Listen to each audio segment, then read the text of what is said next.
schemes for it. A lot of people have dreams of unlimited wealth. You can just print as much money as you need. To feed the frenzy, the U.S. government is making it. We use tons of paper, tons of ink a day. Counterfeiters are faking it. We have a problem that is worldwide. It's global. And thieves are taking it. There was an employee who had an artificial leg, and over a period of time would place gold bars in the leg and walk out with them. Uncover the need and greed for green.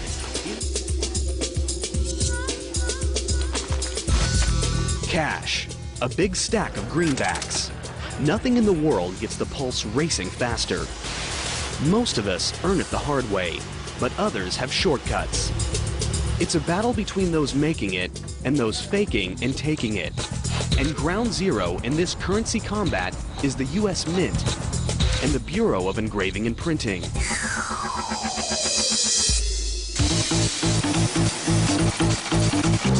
These two branches of the United States Treasury crank out over $650 million worth of bills and coins a day.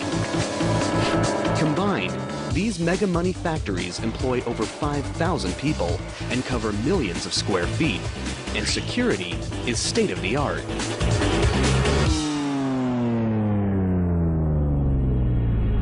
But where there's money, there's trouble. And some just can't resist the temptation to get rich quick. One man dreamed up a scheme so outrageous it would go down as one of the biggest, boldest counterfeiting operations in United States history. His name, Wayne Victor Dennis.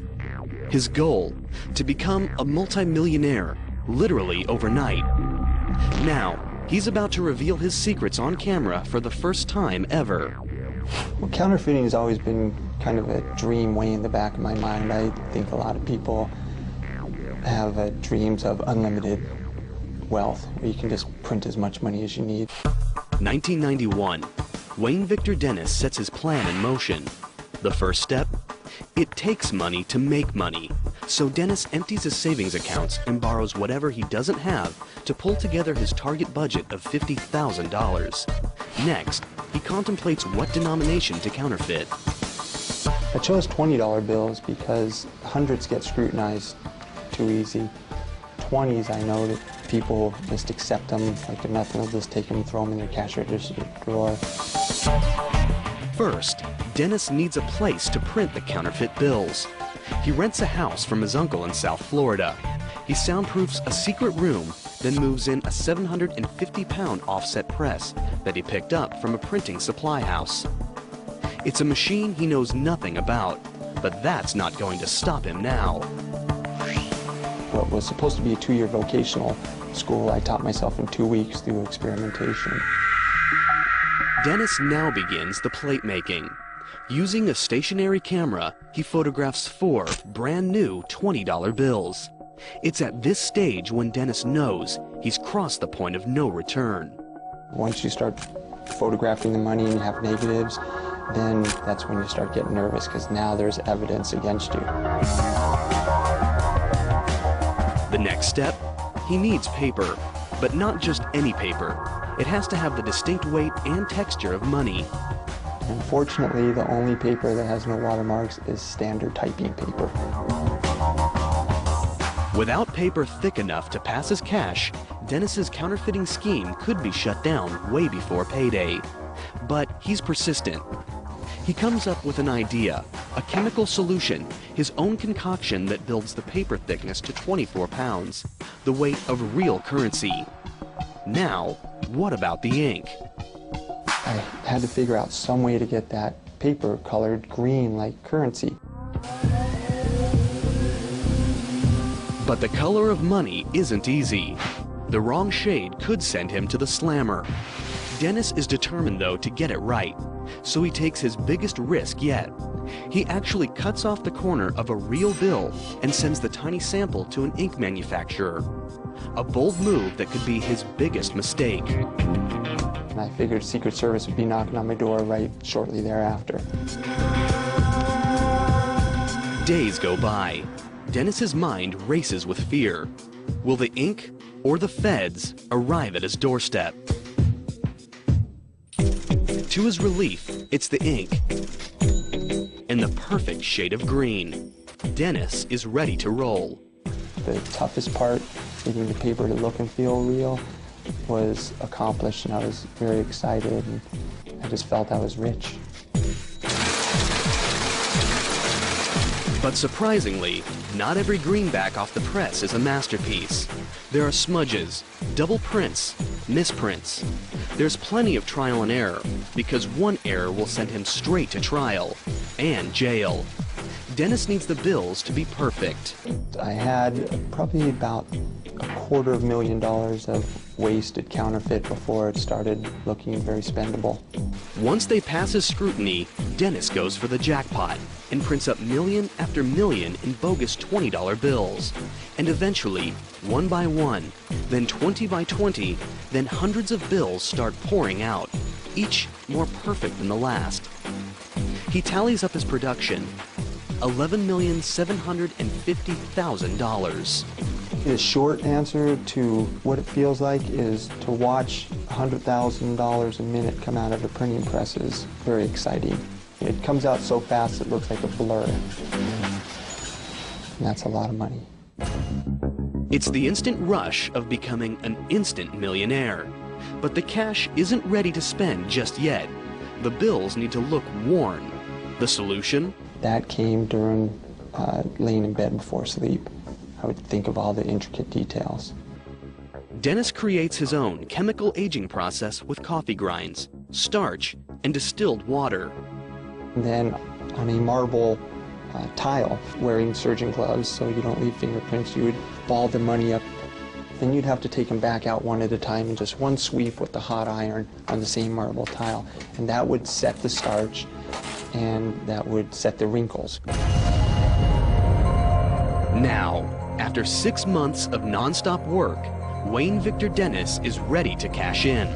With the assistance of his girlfriend, he takes $100,000 in 20s cross-country on a counterfeit cashing tour. They have a strategy. Stop at fast food restaurants, use their fake 20s to buy a soft drink, and get real cash back. It's one thing to print money in a basement. It's another to pass it off face to face. Dennis still remembers their first stop. I can help you. Can I just have a small Coke, please?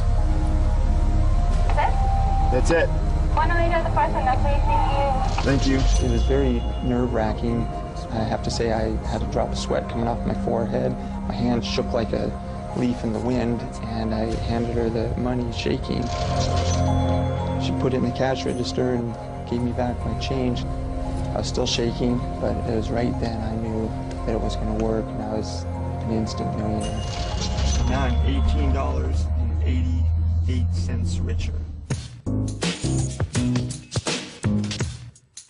The success intoxicates Dennis, sending him and his girlfriend on a spree across the country. One thing that I thought was pretty ingenious was to leave some of the counterfeit at grocery stores, throw a little out the window at nighttime so people would find it and they would cash it in places I would never cash it. So therefore the Secret Service couldn't say a pattern. Finally, they pull into the ultimate money mecca, the bright lights and big greed of Las Vegas.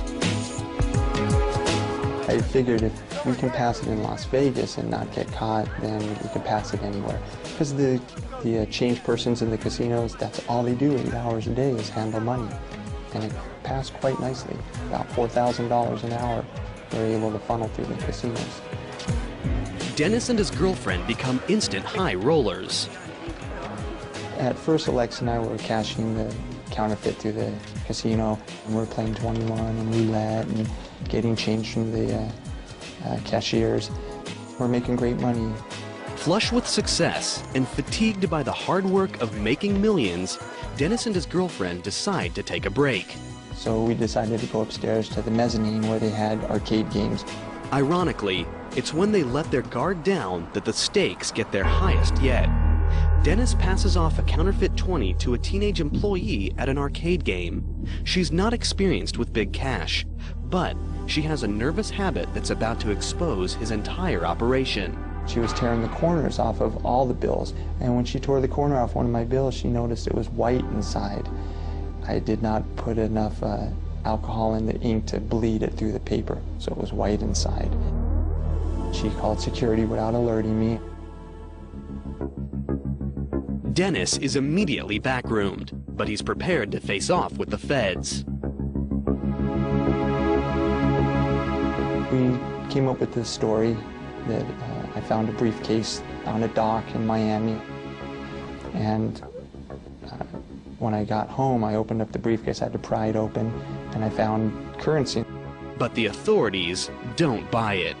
While Dennis is locked up in jail, Secret Service agents search his hotel room. They find the smoking gun, a logbook that describes every incriminating detail of the operation. And I knew we were pretty much finished. That logbook, that was the damning factor.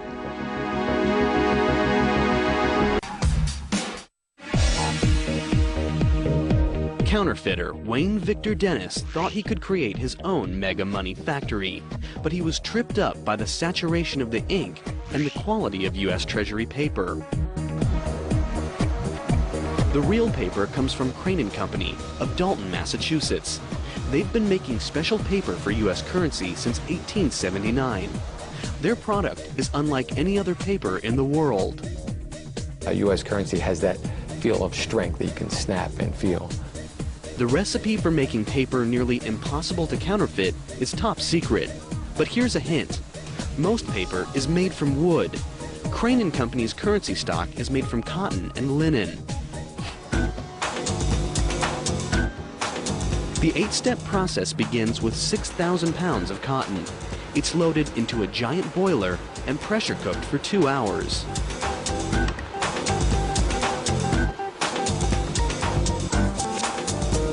Next, this mess is dumped into a massive tub the size of a swimming pool, where it's cleaned and bleached.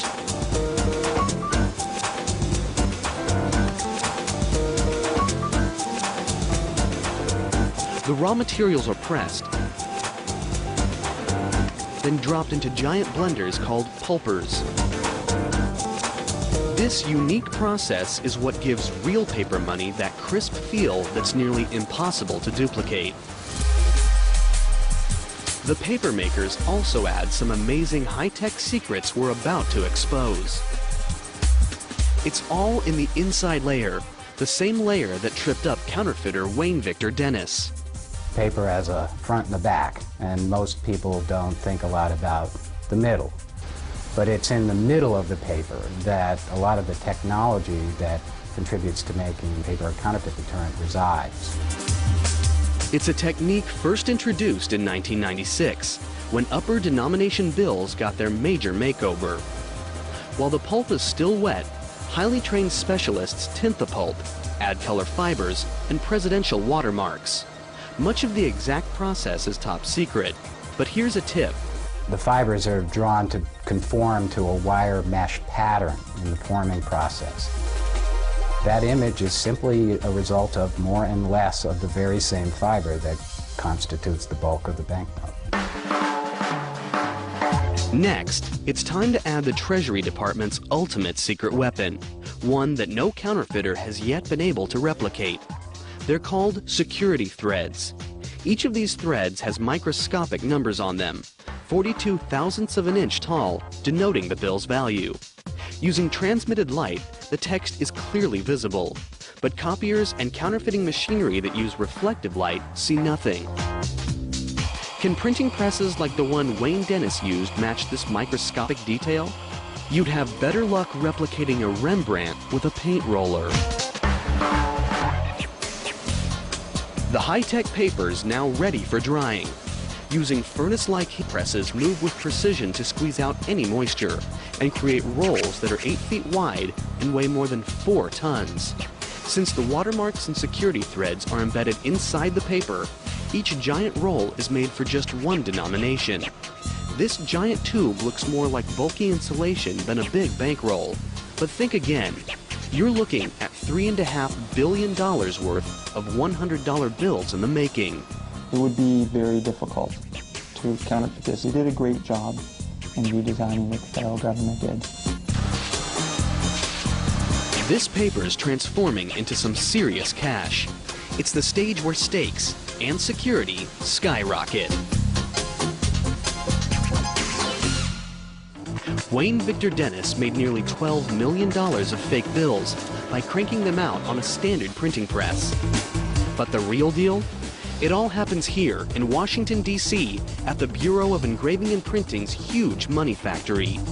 Every step along the way is designed to stop counterfeiters in their tracks.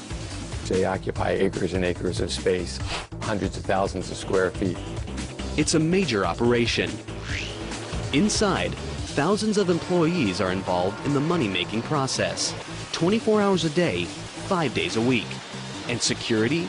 It's round the clock and never blinks, because working with money can be very tempting.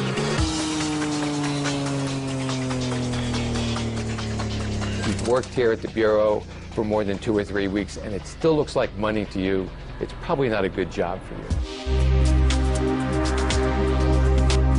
In God we trust might be the motto on money, but at the Bureau, trust is something they take very seriously.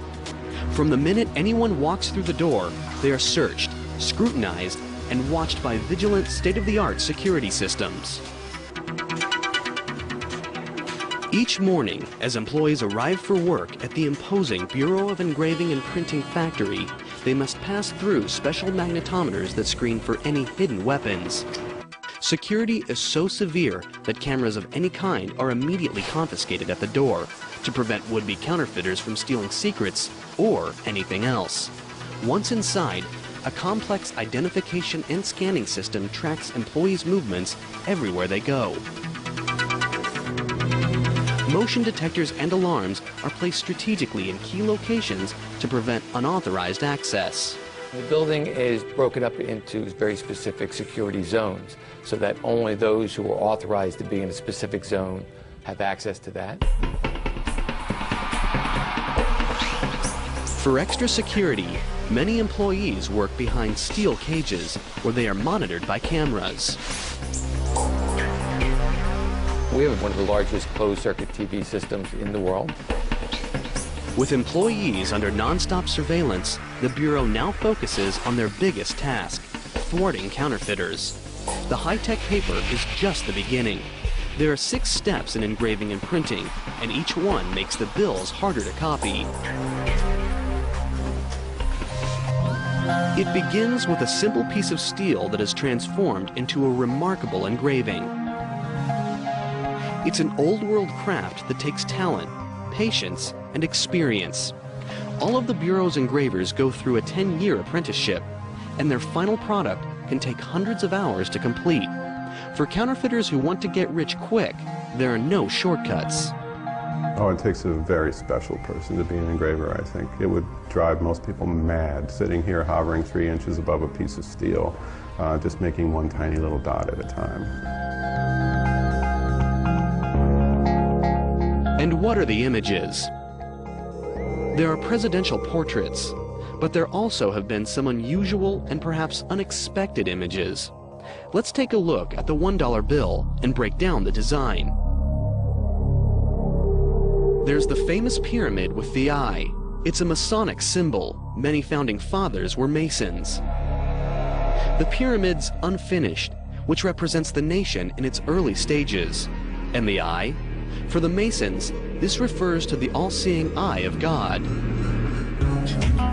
And what about the dollar sign itself?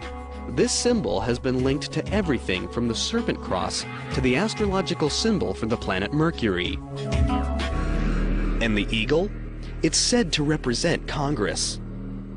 In the right talon, it grasps 13 arrows, and in the left, an olive branch with 13 leaves and 13 berries. This represents the power of Congress to lead us into war or peace. One of the more recent design additions is causing enough controversy to make it to the courtroom. Back in 1955, Congress passed a law requiring the inscription, "In God We Trust," to be added to the US dollar. 50 years later, in November 2005, Michael Newdow, a Sacramento doctor, lawyer, and atheist, filed a federal lawsuit claiming that the motto was an unconstitutional endorsement of religion. Since it's a law, it's really not a discussion point. To change that would require that all the plates be redone and would therefore add to the cost of currency. Bill design has its symbolic history, some say even mystical, but it's also very practical when it comes to thwarting counterfeiters. These hand-carved engravings are a brain-twisting, eye-popping, intricate network of fine lines and tiny dots nearly impossible to accurately copy. It's why I'm working here in the first place, because it's very, very hard to replicate a hand engraving where every single line, dot, and dash is paid very careful attention to. It's designed to foil forgery.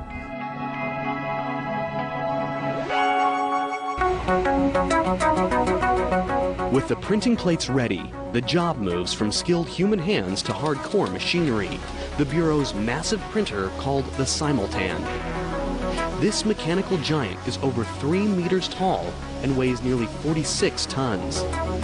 It's the only press in the world that prints both sides of a sheet simultaneously, something that counterfeiters can't easily replicate. Its job: stamp in some key images, the subtle peach and green stripes, the 20 USA banner, and the nearly invisible 20 numerals. After the ink dries for 72 hours, the Bureau's ready for the next step, the intaglio engraving press. It literally pushes the paper into the ink-filled grooves of the plate. It's the process that gives money that raised look and feel that's so hard to copy, something no color copier in the world can accomplish. The intaglio press prints one side at a time. The back side is first, the green back side. It needs another full 3 days to dry, or else. And you can see how running your finger across it with just a little pressure will move the raised ink off and smudge it pretty good.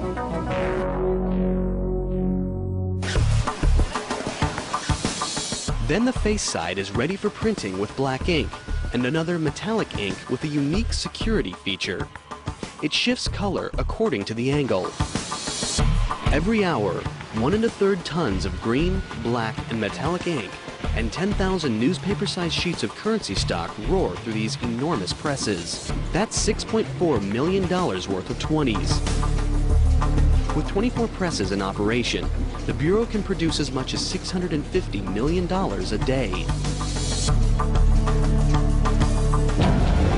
The Bureau's money inspectors now examine every bill, and they've got to be absolutely, positively flawless to pass the test.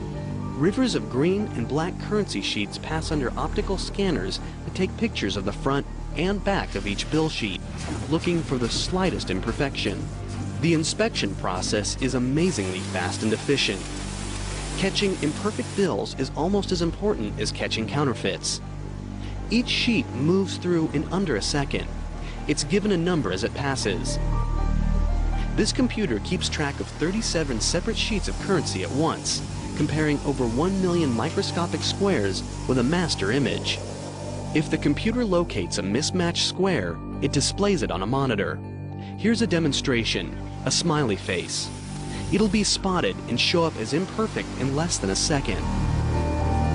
Imperfect bills are so rare in the general circulation that they are automatically collectibles, sometimes fetching thousands of times their face value. For example, in 2003, a flawed 20 sold online for $10,000. We find it odd that people would want to collect our mistakes.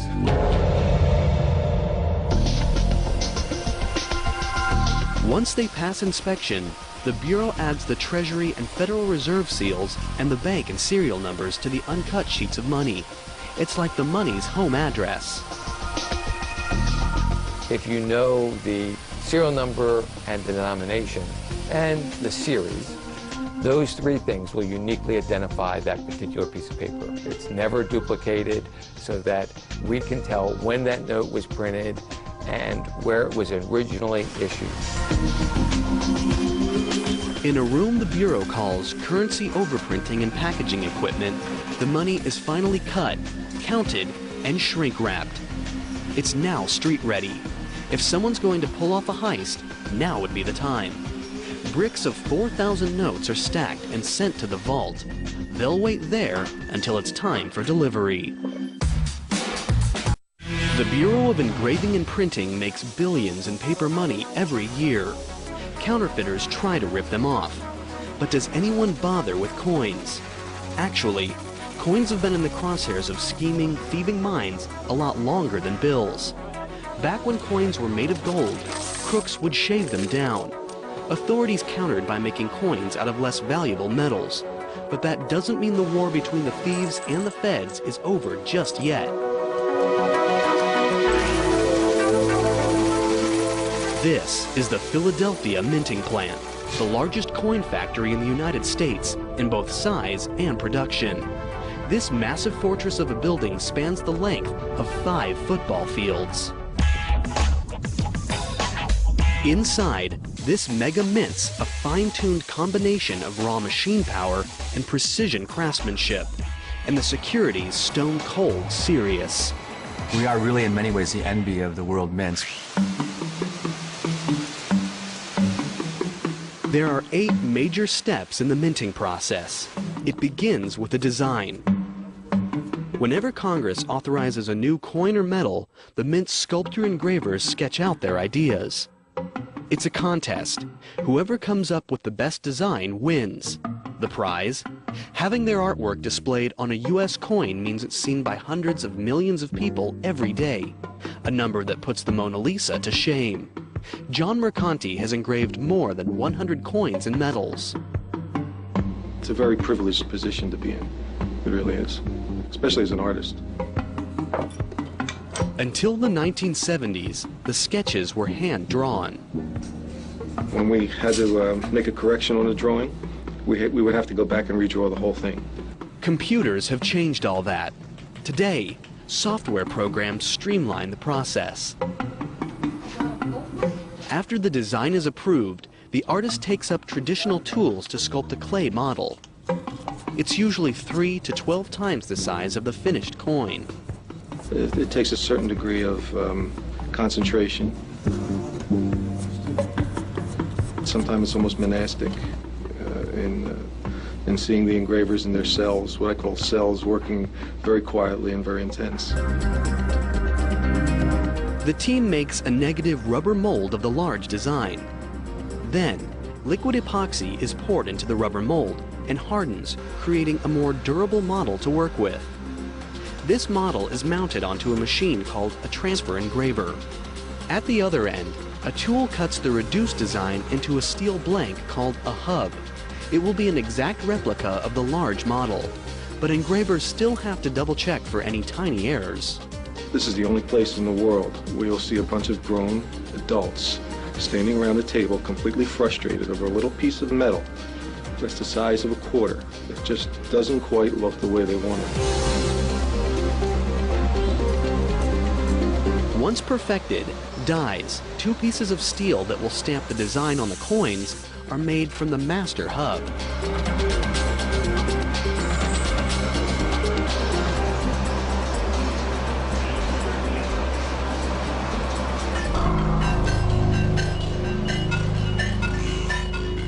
Then, raw machine power takes over.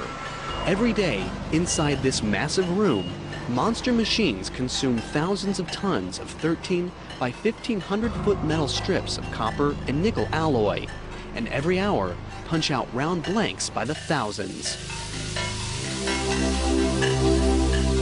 The blanks are softened in these towering annealing furnaces and then run through a washer and dryer.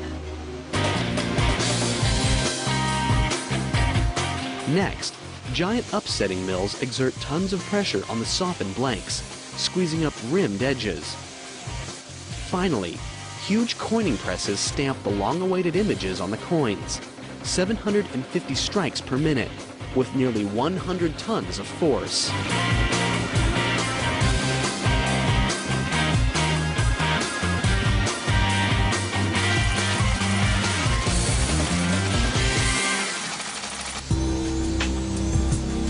The coins are spot-checked for errors.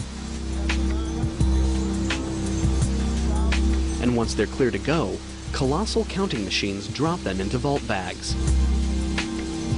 Forklifts then carry the coins into highly guarded, secure vaults. At the end of each workday, the Mint has created another 80 million coins worth $3 million. Counterfeiters don't typically bother with quarters, dimes, and nickels. When it comes to ripping off the Mint, the most likely threat is theft. Security is very serious. Anyone visiting or working at the Mint will have their pocket change immediately confiscated at the door. And the vending machines inside? They only accept prepaid plastic. No high security facility has ever really successfully been robbed unless it was due to an insider's participation.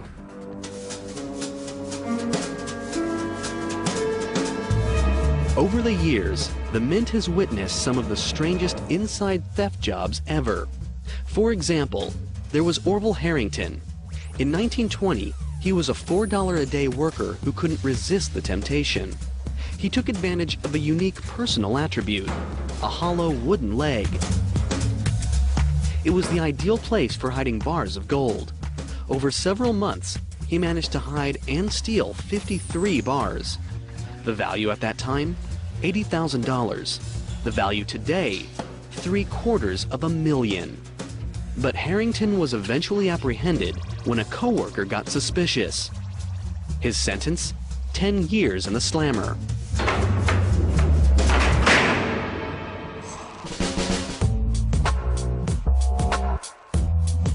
In the late 70s, the New York Mint was the target of an even more bizarre robbery. That facility actually refined gold. So you would see gold in all different states of finish in 7-ounce bars and just bulk little clumps and in BB type size. So it was all over the place. It looked like Willy Wonka chocolate factory for gold. An employee came up with a deviously simple scheme that took advantage of a weakness in security checks. His key attribute was his height, and all he needed was a newspaper. He wrapped up gold dust in little bags, then rolled a newspaper up to cover it. He was about 6'7". When he would leave, he would stand with his newspaper in his hand and raise his hand straight up over his head in order so the guards can search him very easily. And unfortunately, none of the guards were as tall as he, and so they could never reach his hand. You're clean. Have a good one. You bet. Thanks. Today, it takes more than wooden legs and wrapped up newspapers to steal from these highly guarded facilities. They've got their own armed police force whose job is to protect over $100 billion in gold, silver, and coins. The Mint police go through vigorous training, including SWAT and anti-terror measures. The bottom line is preventing crooks from getting inside in the first place. Working around money means you have to make sure that the people are honest. And before they're hired, we make sure we check them thoroughly. And make no mistake, at the Mint, everything gets checked, from backgrounds to back pockets. The Bureau of Engraving and Printing and the United States Mint. Together, they're a powerhouse money-making plant, churning out millions by the hour. But they're not the only ones. Around the world, underground counterfeit cash factories are giving them a run for their money, literally. It's a major problem, a threat to the United States economy, and the stakes couldn't be higher. Historically, the United States has always been a nation where people believed they could get rich quick. But that dream has had a dark side. Ever since bills have been part of the United States currency, there have been people trying to fake them. In the early days of the dollar, counterfeiting was a raging epidemic.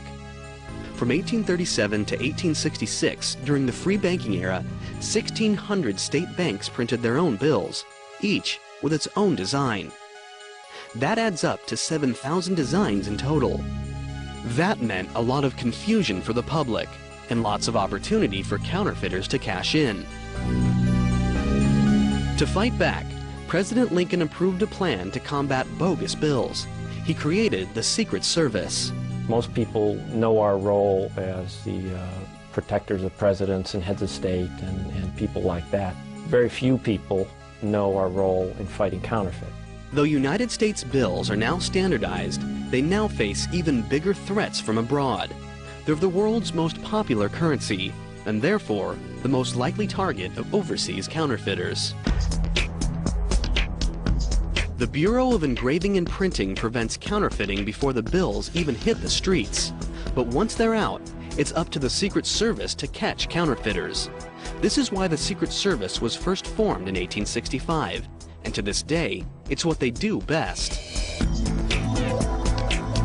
The Secret Service has many tactics to track down counterfeiting crooks, including this library of nearly 23,000 fake bills. When a bad buck comes in, researchers attempt to trace it back, determine the top suspect, and make the bust. The Secret Service also takes preemptive strikes. Together with the Federal Reserve, they've created software that prevents scanners from copying bills at 100%. Try it, and a warning appears on your computer screen. The fight against counterfeit's not all high-tech. Secret Service dogs can sniff out more than drugs. We trained 12 dogs down there to detect counterfeit money by smell. It's based on the drug detection dog program that most people are familiar with. And sometimes, the hunt for counterfeiters takes the Secret Service to some of the most dangerous locations in the world. Colombia, known for its drug cartel, has another illegal and highly profitable export. In 1998, the Secret Service launches a joint mission with the Colombian National Police to find these secret counterfeiting rings. They'll have to travel deep into western mountainous terrain.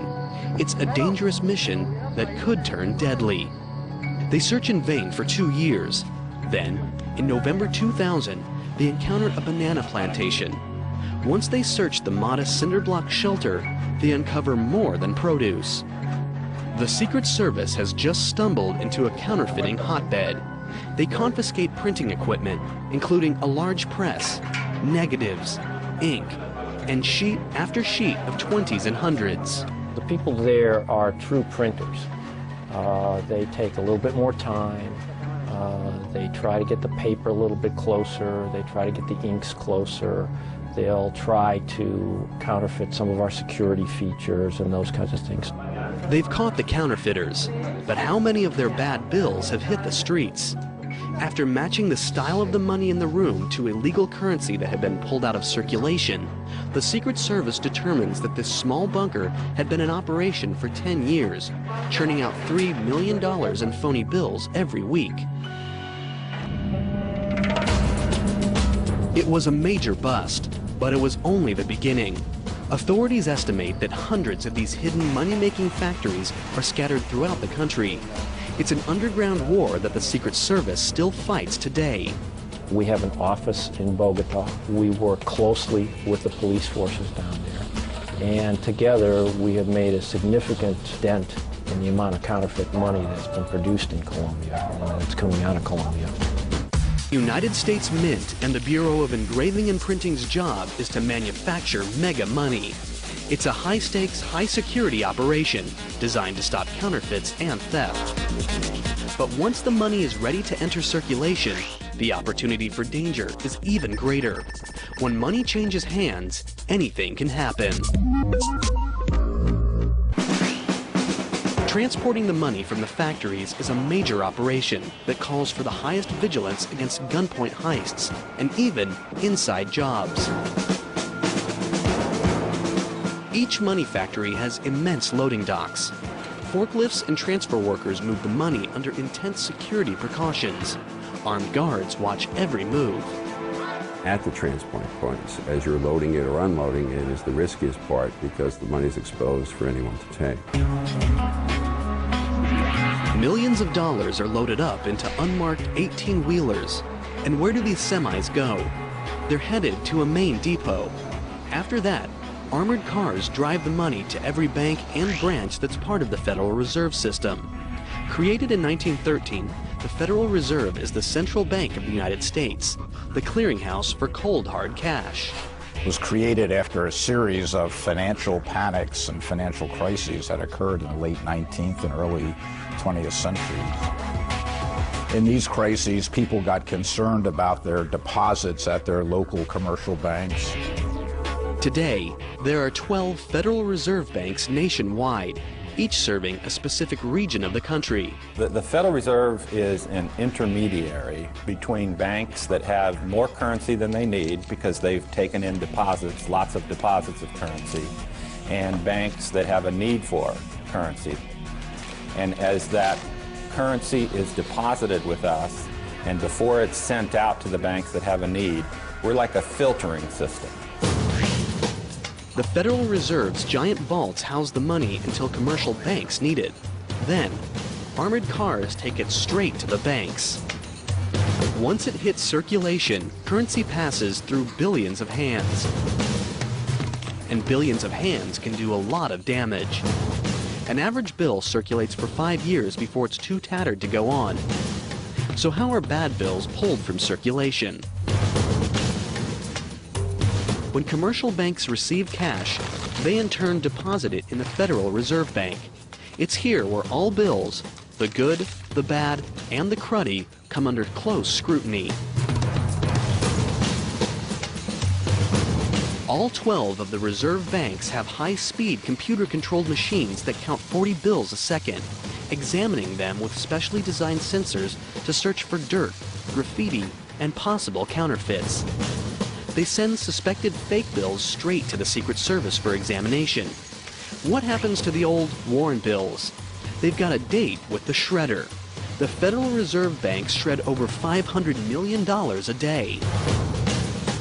When these bills are shredded, they're out of circulation, and new bills are printed to take their place. But what do you do if your money is destroyed? The commercial banks won't take it, so this cash never meets the Federal Reserve's shredders. But it's still considered legal tender. So where does it go? Back to where it all begins, the Bureau of Engraving and Printing. The Bureau has a free service that most people have never heard of.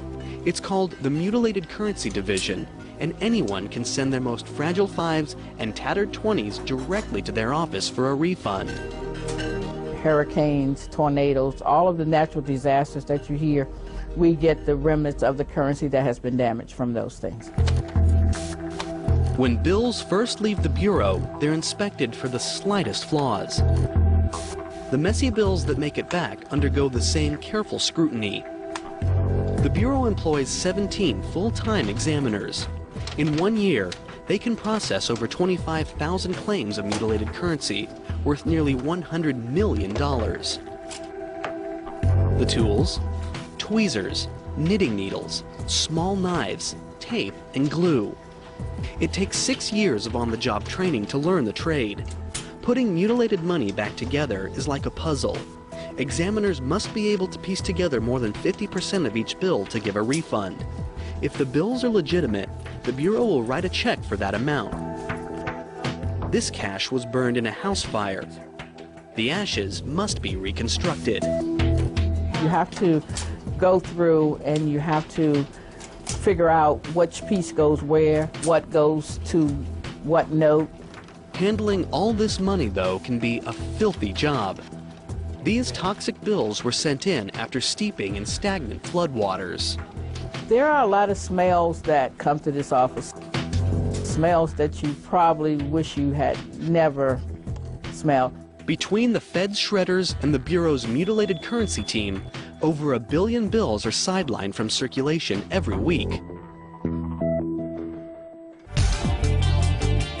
Everyone dreams of having more money, so why can't the Fed just order more to be minted or printed? Money used to get its value from gold. A $20 note would be redeemable for $20 in gold. Today, the gold standard is no longer used. They now have a 5.7 cent piece of paper and are going to issue that as a $100 bill.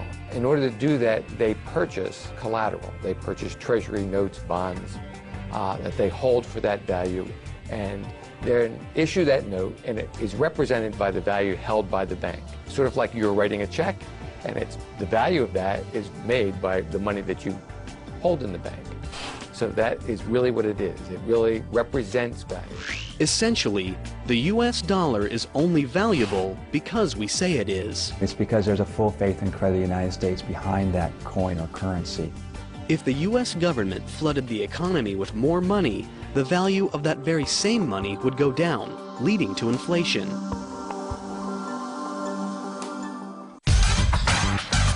Today, cash is increasingly replaced by electronic credit and debit. Is there a bleak future for money factories? Some people want to clip a branch of the money tree for good. The penny, many argue, is quickly becoming obsolete. Others, however, believe the penny is an important icon we can't afford to lose. An organization that fights for the penny, Americans for Common Sense, was established in 1990 to educate Congress on the need to keep the penny. Their thought? Since it costs 0.07 cents to make a penny, the US government is making money off pennies. And after all, pennies are lucky. Well, we're all small and we saw a penny on the ground and we picked it up. Or maybe it's one of those issues where when you look at a penny, you realize good things come in small packages, that there's the small things in life which are wonderful. And I think the penny in many ways reflects that.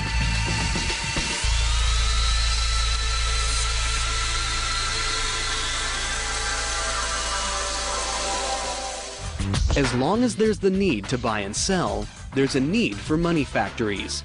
The US dollar is still the most reliable currency in the world. It's up to the Bureau of Engraving and Printing and the United States Mint to supply it. This cash has the embedded high-tech tricks to stop counterfeiters, the security to get delivered into the right hands, and that crisp snap that just can't be replaced. Nothing makes you feel like $1 million, like $1 million.